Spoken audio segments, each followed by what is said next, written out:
Hello everyone, welcome to my channel. और आज हम स्टडी करने वाले हैं periodic properties.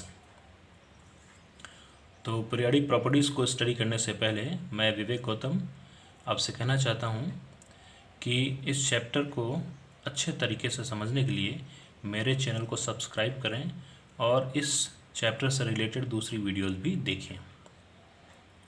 Okay, let's start. तो आज का हमारा टॉपिक है पीरियाडिक प्रॉपर्टीज़। और पीरियाडिक प्रॉपर्टीज़ में हम क्या क्या पढ़ेंगे उसको कुछ पॉइंट्स में हमने समराइज़ किया हुआ है और इसी पॉइंट्स के अकॉर्डिंग हम पूरे चैप्टर को स्टडी करेंगे। ठीक है, तो फर्स्ट पॉइंट है effective nuclear charge. Second one is variation in SPDF orbital energies. Third one is electronic configuration. Fourth is atomic and ionic sizes. Fifth one is electron affinity. Sixth one is electronegativity. Seventh is polarizability. And the last one is oxidation states. Okay, तो आज हम इसका first topic लेते हैं, effective nuclear charge. Effective nuclear charge जिसको Z effective से भी denote करते हैं। तो इफेक्टिव न्यूक्लियर चार्ज को समझने से पहले कुछ और चीज़ों को समझना ज़रूरी है। जैसे न्यूक्लियर चार्ज जिसको जेड से डिनोट करते हैं, ये क्या होता है? तो अब देखिए, अगर एटम को इस तरह हमने दिखाया तो ये सेंटर में इसका न्यूक्लियस है, ये इसकी पहली सेल है, फर्स्ट सेल है, second, third and fourth shell. इस तरह बहुत सारी इसकी सेल्स बनी हुई हैं। और इस न्यूक्लियस के चारों तरफ जितनी भी सेल्स हैं, सारी सेल्स में इलेक्ट्रॉन मूव करते रहते हैं। और ये जो इसका आउटर मोस्ट सेल है, इसको वैलेंस सेल बोलते हैं। आउटर मोस्ट सेल को वैलेंस सेल बोलते हैं। यहाँ भी इलेक्ट्रॉन्स मूव करते रहते हैं। तो इस न्यूक्लियस का इस इलेक्ट्रॉन से कैसा इंटरेक्शन है, कैसा अट्रैक्शन है, ये सारी चीज़ें हम यहाँ पे स्टडी करेंगे। तो फर्स्ट पॉइंट न्यूक्लियर चार्ज की बात कर लें तो न्यूक्लियर चार्ज Z होता है। इसका मतलब क्या है?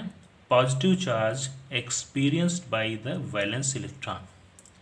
इस न्यूक्लियस के पास पॉजिटिव चार्ज होते हैं।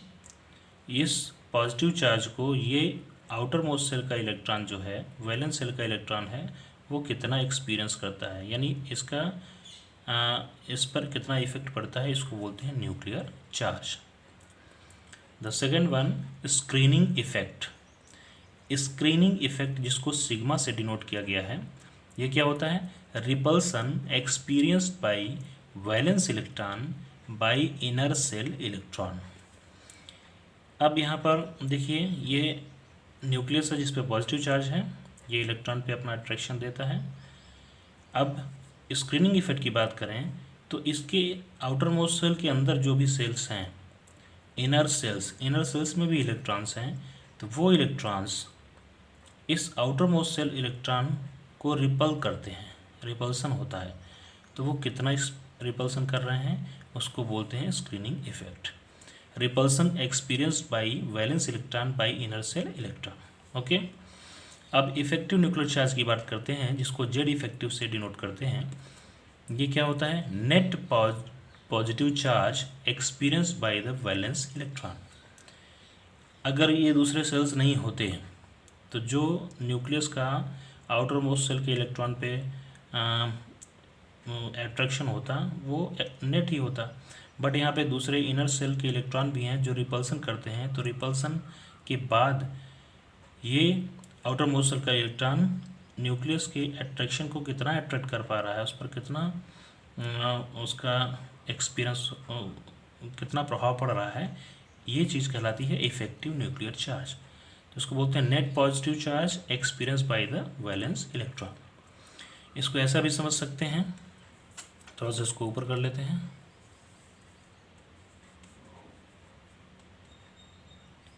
ठीक है, Z effective equals to Z minus sigma. Z effective जो नेट पॉजिटिव चार्ज है जो एक्सपीरियंस करता है वैलेंस शेल का इलेक्ट्रॉन, और ये है nuclear charge minus screening effect. It means जो nuclear charge outer most shell का इलेक्ट्रॉन एक्सपीरियंस करता है उसमें से अगर स्क्रीनिंग इफेक्ट को, रिपल्सन वाले पोर्शन को हम माइनस कर दें तो जो चीज़ निकल कर आएगी वो कहलाएगी जेड इफेक्टिव, या नेट, हम बोल सकते हैं इसको नेट पॉजिटिव चार्ज, या फिर net positive charge experience by the electron. Okay, अब यहाँ पर कुछ टर्म्स हैं, इसको भी समझ लें। Z equals to nuclear charge है, sigma equals to screening effect है, और Z effective equals to effective nuclear charge. यहाँ देखिए ये सेंटर में न्यूक्लियस है, इस पर पॉजिटिव चार्ज है, ये आउटर मोस्ट सेल के इलेक्ट्रॉन, ये वैलेंस सेल के इलेक्ट्रॉन को अपनी तरफ अट्रैक्ट कर रहा है, और ये इनर सेल के इलेक्ट्रॉन इस इलेक्ट्रॉन को रिपल कर रहे हैं। ये देखिए रिपल कर रहे हैं, ये भी इसको रिपल कर रहा है। तो ये रिपल्सन को अगर हम इस न्यूक्लियर चार्ज से माइनस कर दें तो ये लाइन निकल के आती है, इसको बोलते हैं जेड इफेक्टिव या net positive charge experience by the valence electron. Okay, अब यहाँ पर इसको जेडी से भी डिनोट करते हैं, और ये दो इलेक्ट्रॉन है ही है। ठीक है, इसको आगे हम देखते हैं।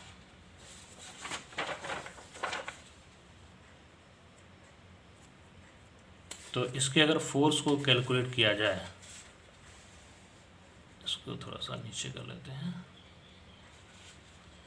इसके फोर्स को कैलकुलेट किया जाए तो फोर्स इक्वल्स टू, ये फार्मूला है, इस फार्मूले को आपने पहले भी स्टडी किया होगा।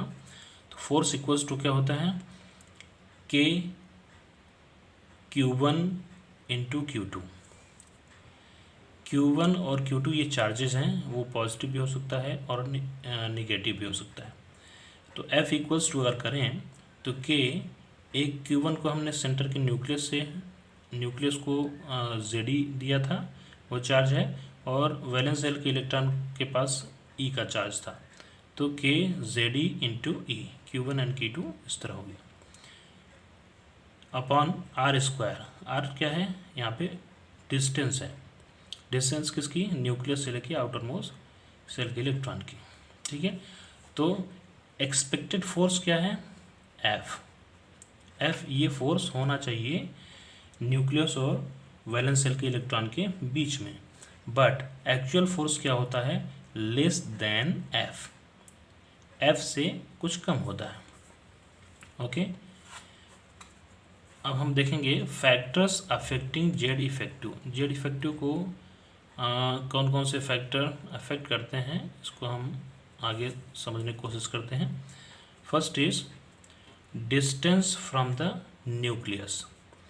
Distance from the nucleus, nucleus से, ये न्यूक्लियस है, न्यूक्लियस से इलेक्ट्रॉन की डिस्टेंस क्या है, ये बहुत मैटर करती है।